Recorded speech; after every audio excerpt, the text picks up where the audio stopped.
Clay-Chalkville 31, Saraland 28. Can't even believe it. Class 6A state champions for the fourth time in program history. Clay-Chalkville, the celebrations are ongoing. Wow, guys, what a night. Saraland goes for it on fourth down with 5 seconds to go, and they're stopped at maybe the 1, maybe the 2 yard line. DJ Barber tackles Saraland quarterback KJ Lacey to seal the win. This is a battle of Alabama guys. Ryan Williams for Saraland had a huge night, 4 touchdowns. But Jalen Mbakwe for Clay-Chalkville, he also had 4 touchdowns tonight. I mean, I'm still like trying to catch my breath from what we just saw. I mean, what do you think? I mean, it's hard to say what I think because like you said, it's one of those things that this game was a classic. Yeah. It was an instant classic, and you need a little bit of time sometimes to gather your thoughts a little bit. But you know, early in that first half, we kind of thought, okay, this thing, you know, Saraland, they're hitting big plays. Clay was struggling to kind of defend Ryan Williams deep, who hasn't. And then the second half, I don't know what happened at halftime, but you know, they give up the kick return to open the second half, and then Clay-Chalkville was just lights out the rest of the way. So I don't know what was said at halftime, but it worked, and that was just an absolute classic. What do you think, Jeff? Yeah, Clay-Chalkville's defense second half was lights out. I mean, that was pretty special to hold a team that averages 51 points a game to 28 tonight. They've been cruising through everybody. So Ryan Williams, what a special player. Jalen Mbakwe, special player. It was fun watching them two battle. You could tell they were spent at the end of the game, and like y'all said, this was a special 6A championship. Yeah, you can tell all these guys left everything they had on the field. Jalen Mbakwe and Mario Craver were playing both ways by the end of this thing for Clay. And after the game was over, all Jalen Mbakwe could do is sit down on the turf because he just completely spent. He's given it everything he's got. But guys, one of the things that really impressed me was Saraland hit the big explosive plays. You know, Ryan Williams had 2 really long touchdown grabs. He had the kickoff return to start the third quarter. But every time, Clay-Chalkville just methodically made the game time drive. Saraland, big plays, didn't have a whole lot of sustained drives, but Clay-Chalkville time and again sustained drives, and they were able to finish them off. But man, what an effort. I mean, y'all mentioned Clay-Chalkville defense was stingy all year. They get popped on the first play of the game, and for a big one. So very resilient bunch. Saraland goes for it at the end to try to win it. They're not trying for overtime or any of that. So I'm really interested to hear what y'all think about the dynamic between the big plays and the long drives. I would imagine Clay-Chalkville has to have the time of possession hit pretty clearly in this ball game. Yeah, I mean, what was it we were looking at the end of the first quarter? Like Saraland had 14 points or whatever, but they had the ball for 2 minutes and 43 seconds.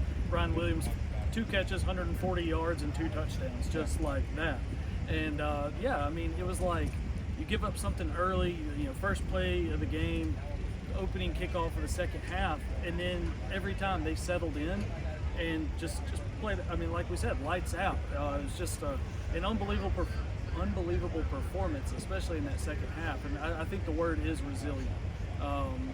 You know, they said it a lot right there to us in the media room, and just an unbelievable gritty bunch. And I don't know what else to say about it. You know, the Clay-Chalkville offensive line didn't get much love in the press conference, but you know, they were on those long drives. They was key. I mean, Jalen just snuck right up in there and got 4, 5, 6 yards of carry.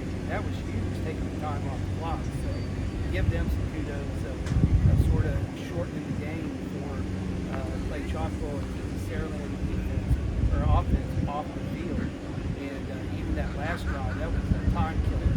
That was huge, not giving them much time to come back. But what a great game, man. It's just what a great game to end the season, and special win for Clay-Chalkville. Well, it looked like in the second half, you know, Saraland gets that opening kickoff that Ryan Williams takes back. They go up 28-21, and then they're going right back down the field. It looked like, okay, they're going to go up 35-21. It was looking like this is probably where they start to pull away. It felt like that, and they keep backing up.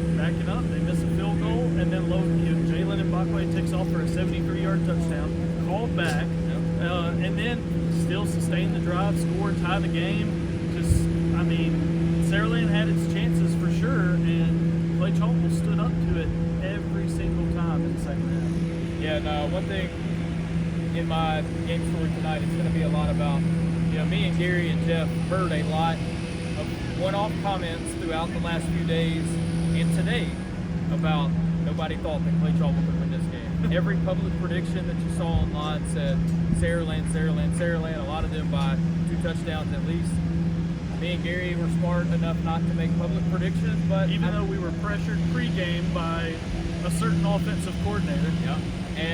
But even before the game, we were leaning Saraland because of that explosive talent, and we saw it tonight. But Jalen Mbakwe has said all year he's not leaving without a state championship, and that's what they did tonight. The Cougars' second in 3 years. Anything else y'all need to add? Because it's been a wild night at Grinding. Hey, I will say this, my rankings, ever since Clay-Chalkville beat Thompson, I had them number 2, and I put both of them number 1 for the rest of the season. And it sort of proved tonight that either one of these teams definitely could have won this game. And like I said, it was 2 great teams in 6A. I won't forget this. Yeah, and I want to say one last thing. Y'all know me with context and community and stuff like that, and that's what I asked the guys in there. I didn't ask them about the 4th down stop. You had already taken care of that. But I asked them about the community. It's covering that 2014 state title game that was Clay-Chalkville versus Saraland.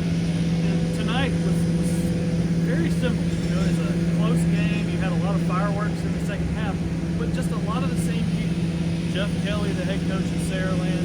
Stuart Floyd's back as offensive coordinator this year, and he was in 2014. Drew Gilmer was on staff. We saw Jerry Hood up and down the sidelines, handling some duties here. Just something about that community to me, just how tight-knit it is and how much support there really is within the program, outside the program. It's just something that's always spoken to me, and I'll probably write something about it tonight too. Yeah, I think you should.